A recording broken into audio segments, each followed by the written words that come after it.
नमस्कार, मैं विक्रम और आप देख रहे हैं my city news. Uttar Pradesh में सबसे बड़ी हिंसा संभल में, जिसको लेकर तमाम राजनीतिक दल अपनी अपनी प्रतिक्रिया दे रहे हैं। जिम्मेदार कौन है, सरकार या प्रशासन?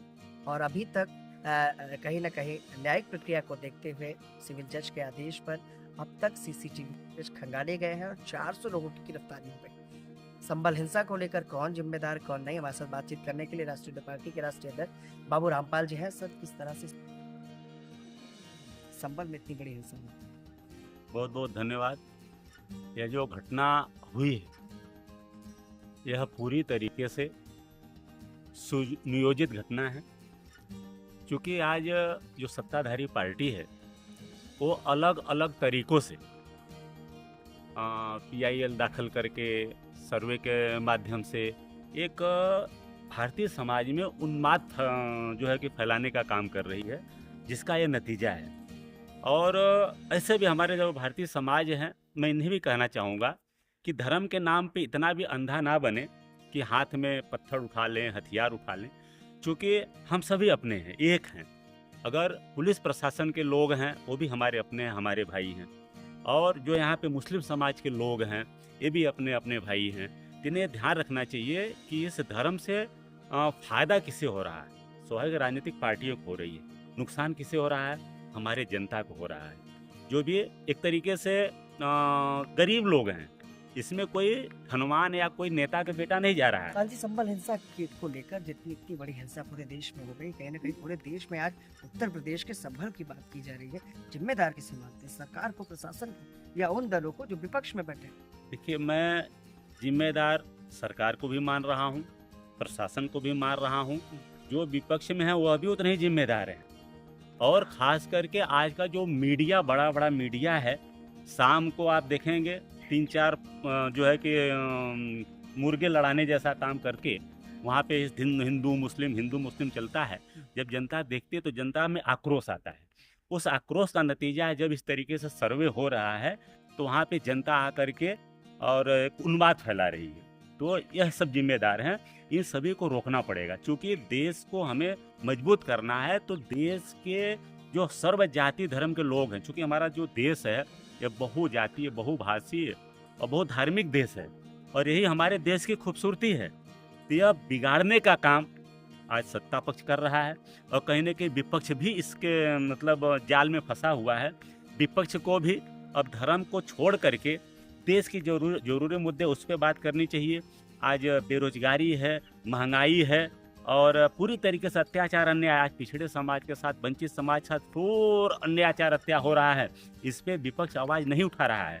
और भारतीय जनता पार्टी को जब उसके फायदे की बात होती है, दर्द समझ लीजिए कि कहीं ना कहीं अगर अत्याचार मुस्लिम समाज के व्यक्ति से हो गया या तो यादव समाज के व्यक्ति से हो गया, तो भारतीय जनता पार्टी के लोग जोर जोर से चिल्लाते हैं कि ये गुंडा है, बदमाश है, माफिया है। और उसी जगह भारतीय जनता पार्टी के कार्यकर्ताओं से अगर अत्याचार अन्याय हो रहा है, उसे बिल्कुल भारतीय जनता पार्टी के लोग नाम नहीं लेते हैं। यहाँ तक कि समाजवादी पार्टी, विपक्ष की भी पार्टी भी इस पर आवाज़ नहीं उठाती, फोकस नहीं करती है। आज तमाम ऐसी घटनाएं हो रही है, हम आपको कितने उदाहरण दें। तो इसमें जो है कि मैं विपक्ष को भी जिम्मेदार मानता हूँ कि जरूरी मुद्दे को विपक्ष भी नहीं उठा पा रहा है। और भारतीय जनता पार्टी को चूंकि धर्म के उन्माद से सबसे ज्यादा अगर फायदा किसी को हो रहा है तो भारतीय जनता पार्टी को हो रहा है, लेकिन देश को नुकसान हो रहा है। फिर भी कहीं ना कहीं उत्तर प्रदेश के मुख्यमंत्री ये बात करते हैं कि कहीं ना कहीं दंगइयों पर कार्रवाई की जाती है। उनके पोस्टर, जिस तरह से पूर्व में लखनऊ में बड़ी घटना घटी थी, हिंसा हुई थी, इसी तरह की दंगइयों के फोटो लगाए गए थे, पोस्टर लगाए थे, उसी तरह से संभल में देखने को मिला है। 400 लोगों की गिरफ्तारी हुई।